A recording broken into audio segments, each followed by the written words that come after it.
Halo, selamat sore. Jumpa lagi dengan saya Denny. Sore-sore gini saya mau bahas, kemarin ada pertanyaan dari salah satu junior saya. Ya, dia sedang berkarir, memulai karir, kemudian mencoba ya sharing lah tentang usianya yang masih tergolong muda. Kemudian dia memutuskan ingin berhenti dari pekerjaannya. Kira-kira menurut teman-teman, keputusannya usia 25 itu ketika dia mau resign bagus atau enggak nih? Ya, kita cari, kita kupas dari berbagai sudut pandang. Yang pertama, kenapa di usia 25 dia mau resign?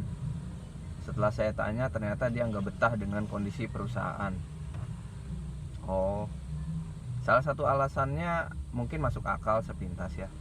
Tetapi ketika kita lihat usianya yang masih beranjak 25 tahun dengan pengalamannya yang minim, ada beberapa poin yang harus diperhatikan ketika ingin memutuskan resign dari pekerjaan. Mungkin ketika dia belum berkeluarga, itu adalah sebuah kesempatan yang bagus untuk dia trial and error. Ketika satu pekerjaan tidak sesuai passion, misalkan, dia berhak pindah ke tempat lain. Tetapi satu hal, memang ada satu filosofi, ketika kita ingin berkembang di satu perusahaan, artinya berjenjang karir, usahakan beda perusahaan gitu. Maksudnya apa ya? Memang ada juga yang sukses meniti karir, salah satunya beberapa orang yang saya kenal sukses meniti karir di perusahaan yang sama. Wah, keren sekali. Mulai dari the basic position gitu, basic posisinya yang paling, katakanlah fresh graduate, sampai posisi terakhirnya itu posisi tertinggi di perusahaan itu. Luar biasa. Apakah teman-teman salah satunya dengan kemampuan orang seperti itu? Kalau termasuk, saya acungi 2 jempol. Tetapi ada juga mungkin lebih banyak lagi yang ya memulai karir di satu perusahaan, kemudian baru setahun 2 tahun pindah. Itu juga tidak salah ya. Ketika kita coba mencari tantangan lain, kemudian mungkin biasanya sih beberapa faktor yang menentukan yang mempengaruhi orang pindah kerja menurut saya ya. Pertama, biasanya nih income. Wah, dengan selalu memikirkan rumput tetangga lebih besar, lebih hijau dari rumah sendiri, atau rumput tetangga selalu tampak lebih hijau, itu memang benar adanya. Kita selalu melihat, wah, di perusahaan itu gajinya lebih tinggi. Itu jangan teman-teman, salah satunya. Kedua, suasana kerja mungkin salah satu penentu juga seseorang ingin berpindah kerja. Yang berikutnya, jenjang karir itu harus kita pertimbangkan, apakah perusahaan tersebut memberikan sebuah peluang jenjang karir yang bagus atau enggak. Yang berikutnya mungkin faktor X ya, faktor lain-lain ya saya sebut sih, karena banyak sekali. Faktor lain-lain ini bisa dibilang subjektif.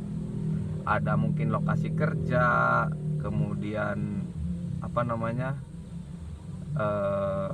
faktor lainnya misalkan lingkungan kerja, apalagi. Nah, bisa ketik di kolom komentar ya.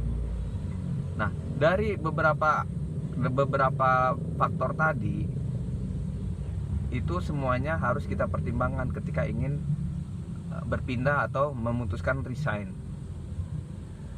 Nah, kalau memang teman-teman masih berusia 25 sampai anggaplah 30 maksimal.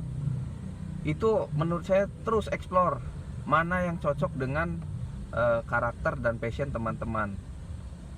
Ada ungkapan, lakukan apa yang kamu cintai dan cintai apa yang kamu sedang lakukan. Itu berbeda kasus ya. Cuman di sini saya pesankan bahwa urusan resign jangan hanya faktor emosional. Ketika sedang marah, sedang kecewa misalkan, kita memutuskan resign, itu jangan sampai keputusannya didasarkan pada emosional.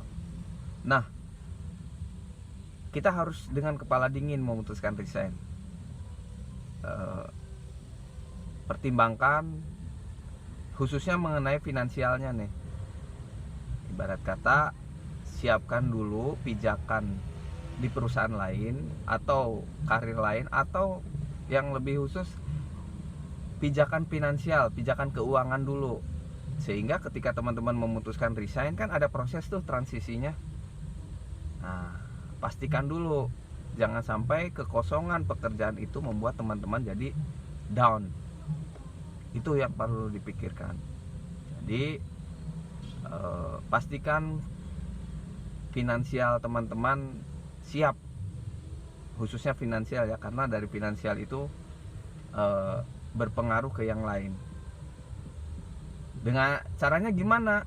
Caranya simpan, menyimpan atau menyisihkan.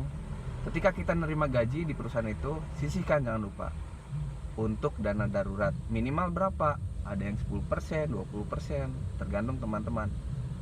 Tapi pastikan dulu itu dilakukan secara konsisten. Mari kita sehat finansial, karena dengan sehat finansial kita akan sehat ke semuanya, terutama kita lebih lancar menjalankan rutinitas dan aktivitas kita sehari-hari. Salam finansial, salam sehat finansial, dan tetap semangat. Terima kasih.